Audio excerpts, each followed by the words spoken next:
Dieve, čia tą filmą filmavo. Susinervo Jėzus Marija. Ir vėl tas čia pridirba. Kas tas Jahve? Ką reiškia Jahve gelbsti? Iš ko jis mus gelbsti? O, Jahve gelbsti mus iš nuodėmių per Jėzų. Garbė Jėzui Kristui.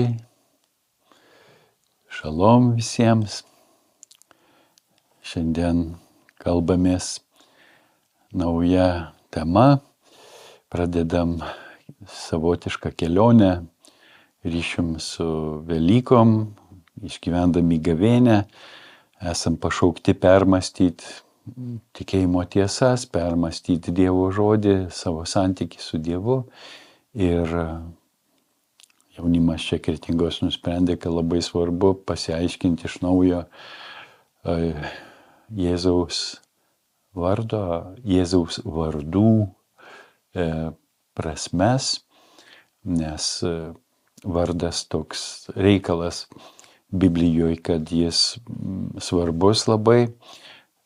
Žydai neskuba savo vardo belekam išduoti, nes išduoti savo vardą beveik tolygų padaryti save priklausomų, vergų nuo kito, nes kitas žmogus žinodamas tavo vardą, gali apie tave kalbėti, gali tave šauktis į pagalbą, turi atsiliepti ir panašiai. Taigi vardus duoda tėvai ir duodami vardą tarsi įvardina kažkokią būseną, kažkokį santykį su Dievu, su gyvenimu.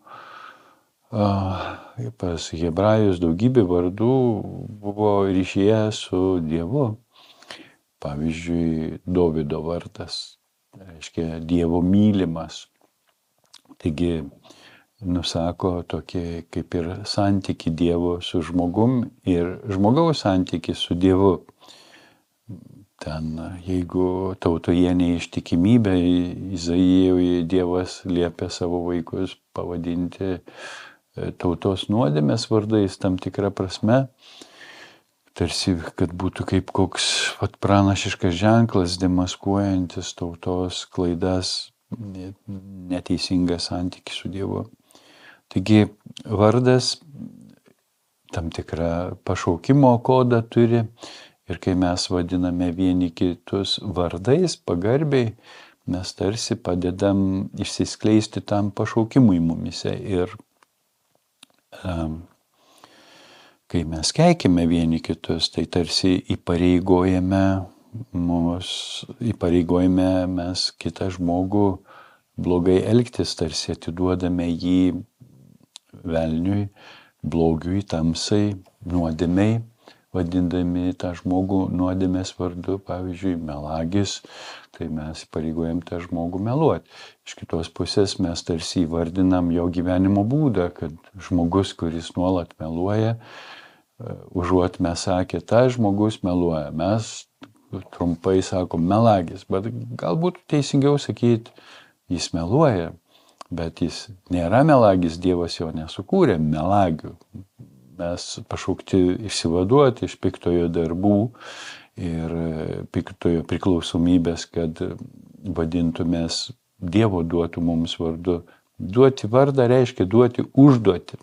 Taigi, tam tikra prasme, tėvai duodami vardą, duoda ir užduoti ir nusako jo pašaukimą. Ir galim galbūt kartais gyvenime ir atpažinti, kad tam tikrą vardą nešiojantys žmonės kažką turi bendro tokio savo elgesy ar kalboje ar dar kažkur. Tai šiandien mes po tokios įžangėlės pamastysim apie tokį mums brangų vardą Jėzus. Ką sukelia, kokias mintis, kokius jausmus mums sukelia išgirdus Jėzaus vardą. Ar mes džiaugiamės tuo vardu, gėrimės tuo vardu, ar mes jį ištariam su pagarbia baime, su dėkingumu, su meile, ar bele kaip, bele kur tariam, be reikalo tariam, kartais žmonės biškikas atsitiko, susinervoja, Jėzus Marija, vėl tas čia pridirba. Tai toks neteisingas Jėzaus vardo naudojimas. Už tai mes galim atsidurti teisme. Prisimenu, kaip su viena sesė keliavau po Ameriką, kuri labai mėgo kiną ir ant kiekvieno kampo atpažinusi, koks kinas buvo čia Čikagoje, Los Andžele filmuotas, sakydavo, o Dieve, čia tą filmą filmavo. O aš, kad jos ištartas Dievo vardas nebūtų be reikalo ištartas, suprantu, kai jį džiaugiasi tuo, ką jį myli ir tarsi kviečia Dievą džiaugtis tuo, bet kad tai neliktų toks be reikalų ištartas, neatsakingai, nesąmoningai, be pagarbios baimės ištartas, aš eidavau iš paskos ir sakydavau, šlovė tau viešpatie. Tai tokiu būdu bandydavau kompensuoti tą jos nuolatinį Dievo vardo tarimą. Bet kaip mes tariam Jėzaus vardą ir ką formuoja tas vardas, kokį santykį, ką jis reiškia. Hebrajiškai jis reiškia Jehošua arba Ješua, sutrumpintai reiškia Jahve gelbsti. O kas tas Jahve? Mes žinom, yra kažkokie jehovistai. Apie viduramžius kažkur krikščionis vadino viešpatį Jehovą ir iš to kilo galbūt toks kreipinys, bet dabar biblistai vartoja, mes Evangelijas, Bibliją skaitydami rasim šitą vardą Jahveh arba Jahve sulietuvinam. Taigi, bet kadangi žydai šitą vardą labai gerbė ir nedrįsta jo ištarti, tai vartoja žodį Adonai, atrodo,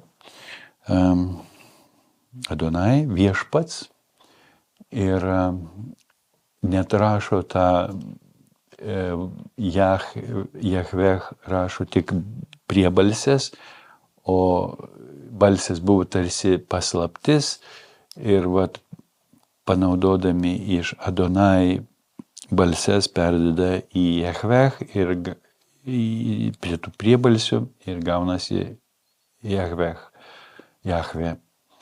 Taigi Jahvės reikšmė hebrajiškai turi be galo daug irgi prasmių. Kodėl tiek daug Dievo vardų, ten Dievui 12 vardų priskaičiuojama? Čia Jėzui mes rasime Evangelijų irgi visokių tokių kaip ir vardų, kur Jėzus pats apie save sako, aš esu kelias, tiesa ir gyvenimas, pavyzdžiui. Taigi, kad nusakyti Jėzaus gyvenimą, Jėzaus būdą ir jo santykį su žmonija, su Dievu, su kūrinyje, mes naudojam daug žodžių, nes mūsų žodžiai riboti ir mes nepajėgiam nusakyti visų tų dalykų, kaip mes pažįstam viešpatį, todėl naudojam daug visokių žodelių, išganytojas, atpirkėjas.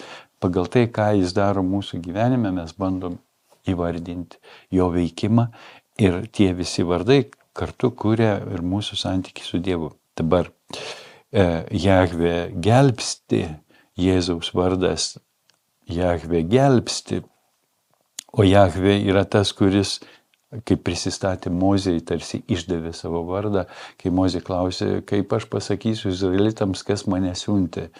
Ir viešpats sakė, aš esu. Ir tą žodį galima versti įvairiai, nes, kaip sakiau, pas hebrajus tas aš esu, esantysis, gali būti kuriantysis, visą palaikantis buvime, gyvybė, netgi gali turėti tokią prasme, teikiantis gyvybę, taigi daugybė prasmių. Bet ką reiškia Jahve gelbsti, iš ko jis mus gelbsti?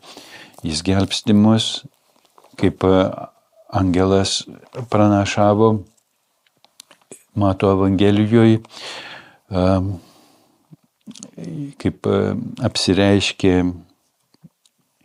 Juozapui ir guodė Juozapą, kad jis nebijotų parsivesti Marijos. Angelas pranešė Juozapui, Juozapai Dovydo sūnau, nebijok parsivesti namus savo žmonos Marijos, nes jos vaisius yra iš šventosios dvasios. Jį pagimdys sūnų, kuriam tu duosi Jėzaus vardą, nes jis išgelbė savo tautą iš nuodėmių. O Jahvė gelbsti mus iš nuodėmių per Jėzų. Ir Petras sako, nėra duoto kito vardo, kuriuo mes galėtume būti išgelbėti. Taigi, ką reiškia gelbėti iš nuodėmės, ko gero mes pakalbėsim kitą kartą. Iki susitikimo.